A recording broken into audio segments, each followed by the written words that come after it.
दोस्तों 3 अप्रैल 2024 यानी बुधवार को 7.5 रिएक्टर स्केल का एक भूकंप आता है। हालांकि यह भूकंप तो ताइवान के एक शहर हुलियन में आता है, लेकिन इस भूकंप में इतनी ताकत होती है जिसके झटके इसी के पड़ोसी देश जापान और फिलीपींस तक महसूस होते हैं। हालांकि जापान और फिलीपींस में जान और माल का कोई नुकसान अभी तक सामने नहीं आया, लेकिन ताइवान में तो इसने तबाही ही मचा दी। दोस्तों ये जो भूकंप है, ये भूकंप हमारे भारत के हिसाब से सुबह 5:30 बजे आया। जैसे ही ये भूकंप आया तो आसपास की बड़ी बड़ी बिल्डिंगें जमींदोज हो गई, यानी कि टूटकर नीचे गिर गई। इसके अलावा लैंडस्लाइड यानी पहाड़ फिसल फिसल कर नीचे आने लगे, जिसके कारण ताइवान में मौजूद बड़ी बड़ी टनल्स ब्लॉक हो गई, उसमें लोग फंसे रह गए। वैज्ञानिक बता रहे हैं कि ये जो भूकंप है ये जमीन से 34 किलोमीटर नीचे तैयार हुआ, और इतना बड़ा भूकंप ताइवान के इतिहास में 25 साल बाद फिर से देखा गया।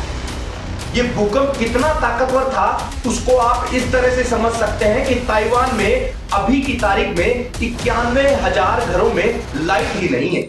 लेकिन क्या आप जानते हैं कि ये भूकंप आखिर आता कैसे है? हमारे इतिहास का सबसे तगड़ा और सबसे बड़ा भूकंप कब और कहां आया था?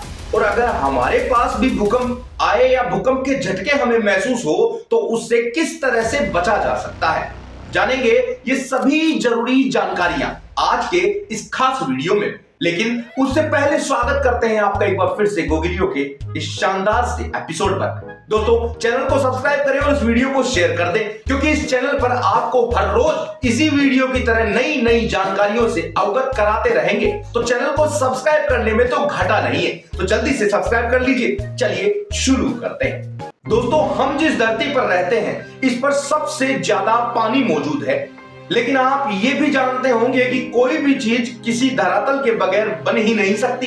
तो समुद्र भी किसी न किसी पर टिका हुआ है। दोस्तों समुद्र की गहराई में जब आप जाएंगे तो वहां पर भी आपको धरती ही दिखाई देगी। ये सब आपको बताने के पीछे का हमारा मकसद ऐसा है कि अगर हम भूकंप के बारे में समझना चाहते हैं तो पहले हमें हमारी धरती के बारे में समझना होगा, और धरती के बारे में समझने के पहले इस धरती को हमें 4 भागों में बांटना होगा। दोस्तों जिस धरती पर हम रहते हैं उसकी जो सबसे ऊपरी परत है उसे क्रस्ट कहा जाता है, उसके बाद की जो परत है उसे मेंटल कहा जाता है, और उसके बाद की जो परत है उसे आउटर कोर कहा जाता है, और अब बचा धरती के बीचों बीच मौजूद यानी उसका केंद्र जिसे हम इनर कोर कहते हैं। अब दोस्तों आप ये भी समझ लीजिए कि इस धरती के जो सबसे ऊपरी परत है क्रस्ट और मेंटल, ये जब दोनों आपस में मिलते हैं तो इनकी मोटाई 100 किलोमीटर की हो जाती है। साथ ही ये 100 किलोमीटर मोटी परत 7 भागों में बटी है, जिसे वैज्ञानिक टेक्टोनिक प्लेट्स कहते हैं। और इन्हीं 7 टेक्टोनिक प्लेट्स के खिसकने या किसी भी हरकत की वजह से भूकंप आते हैं, जिससे इंसानी बस्तियों को बड़ा नुकसान होता है। इसे हम जरा और आसानी से समझना चाहें तो आप ऐसे समझें कि जहां कहीं भी धरती पर आप खड़े हैं वहीं से अगर आप खोदना चालू करें धरती के अंदर की ओर, तो आपको 100 किलोमीटर की गहराई खोदने के बाद आप उसकी अगली लेयर तक पहुंचेंगे। और जैसे ही धरती के ये जो 100 किलोमीटर मोटी परत है उसे पार कर लेंगे तो आपको वहां मिलेगा धधकता हुआ लावा, जिसे मैग्मा भी कहते हैं। और उससे अगली परत में जब आप जाएंगे तो वहां पर जो मैग्मा आपको मिलने वाला है वह और ज्यादा गर्म और ज्यादा लिक्विड फॉर्म में होगा, जिसे हम इस धरती का केंद्र कहते हैं। दोस्तों अब आपकी जनरल नॉलेज के लिए हम थोड़ी सी ये भी जानकारी आपको बता देते हैं कि हमारी इस धरती पर जो सबसे बड़ा समुद्र है और उस सबसे बड़े समुद्र की सबसे बड़ी जो गहराई है वो धरती से 11 किलोमीटर नीचे है। यानी कि अगर आप समुद्र की गहराई से भी खोदने जाएंगे जमीन को तो भी आपको 89 किलोमीटर नीचे जाना होगा। अब आप समझ गए होंगे कि ये कितनी मोटी जमीन की बात हो रही है। तो दोस्तों जैसे आपने इस धरती की संरचना समझी है उस हिसाब से तो आप समझ गए होंगे कि ये जो 100 किलोमीटर मोटी परत वाली धरती का हिस्सा है ये आखिर टिका किस पर है? तो ये टिका है लिक्विड मैग्मा यानी कि गर्म लावा के ऊपर, जो कि हर वक्त तैरता रहता है। और इसी तैरते हुए लावा पर मौजूद है ये 100 किलोमीटर मोटी जमीन का हिस्सा।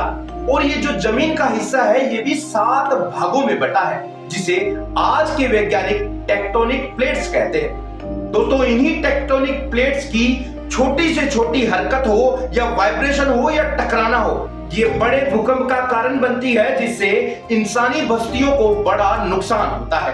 अब दोस्तों, धधकते हुए इस मैग्मा यानी इस लावा पर तैरती ये जो धरती की प्लेटें हैं, ये जब कभी भी आपस में टकराती है या अपने आप से दूर जाती है, तब इन्हें भूकंप ही कहा जाता है। लेकिन दोस्तों, जब कभी भी ये टेक्टोनिक प्लेट्स एक दूसरे से दूर जाती है तो ये इतना नुकसान नहीं पहुंचा पाती, क्योंकि उस समय पर इतना बड़ा वाइब्रेशन नहीं होता। लेकिन जब कभी भी जब दो प्लेटें आपस में टकराती है तो अपने घर्षण की वजह से इतनी कंपन पैदा करती है, जिसकी वजह से इंसानी बस्तियों और इंसानों के द्वारा बनाई गई बड़ी बड़ी इमारतों को भारी नुकसान पहुंचता है, जिससे वहां पर मौजूद हर चीज वाइब्रेट होने लगती है। दोस्तों, इस धरती पर मौजूद 7 टेक्टोनिक प्लेट्स में से अगर किसी भी एक प्लेट के नीचे कोई भी हरकत होती है, वाइब्रेशन होती है, टकराती है, उसे वैज्ञानिक एपिसेंटर कहते हैं, यानी भूकंप का केंद्र। अब दोस्तों, जैसे हम लिक्विड चीज को लीटर में नापते हैं, भारी चीज को यानी ठोस चीज को किलो में नापते हैं, वैसे ही भूकंप को नापने का भी एक स्केल होता है, जिसे रिएक्टर स्केल कहते हैं। ये स्केल ऐसे नापा जाता है कि अगर यहाँ पर इस धरती के अंदर कुछ गड़बड़ हुई तो उसका असर कितनी दूर तक देखा जा रहा है, यानी कितनी बड़ी तबाही मचा रहा है, उस हिसाब से इसे अलग अलग रिएक्टर स्केल के नाम से मापा जाता है। दोस्तों, असल में टोटल इस पूरी दुनिया में इस रिएक्टर स्केल के पैमाने हैं 1 से लेकर 10। हालांकि 10 रिएक्टर स्केल का भूकंप आज तक के इंसान ने नहीं देखा है, या फिर जिसने देखा है वो आज जीवित ही नहीं है। अब आपको बताते हैं कि आज तक के इतिहास का सबसे बड़ा और सबसे भयंकर भूकंप कब आया और कहां आया। तो दोस्तों, ये आया 22 मई 1960 को चिली में। इस भूकंप का रिएक्टर स्केल का पैमाना था 9.5, जो कि आज तक के इतिहास का सबसे भयंकर भूकंप माना जाता है। उसकी वजह से चिली के समुद्रों में 82 फीट ऊंची लहरें उठने लगी। यही नहीं, चिली से 10,000 किलोमीटर दूर यानी अमेरिका के हवाई तक भी इसका असर देखा गया।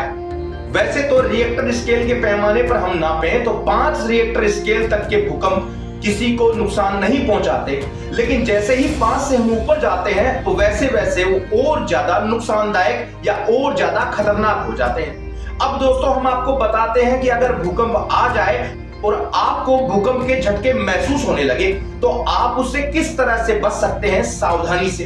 तो दोस्तों, सबसे पहले तो आपको हम बता दें कि जब कभी भी आपको भूकंप के झटके महसूस हो तो आप तुरंत ही किसी खाली जगह पर चले जाएं। इसके अलावा ध्यान रखें कि आप किसी बड़ी इमारत, किसी बड़े पेड़ के पास जाकर खड़े ना हो, क्योंकि इस समय पर इनके गिरने का खतरा और ज्यादा बढ़ जाता है। अगर दोस्तों आप किसी बिल्डिंग में रहते हैं और वहां आपको झटके महसूस हुए हैं तो कोशिश करें कि आप लिफ्ट का इस्तेमाल ना करें, क्योंकि ये आपके लिए ज्यादा नुकसानदायक हो सकता है। इसकी बजाय आप सीढ़ियों से जा सकते हैं, शायद आप उसमें ज्यादा सुरक्षित रहेंगे। अगर आप अपने घर में हैं और फिर आपको भूकंप के झटके महसूस हुए हैं तो जल्द से जल्द कोशिश करें कि किसी मजबूत फर्नीचर के नीचे जाकर छिप जाएं। आप कुछ देर बचे रह सकते हैं।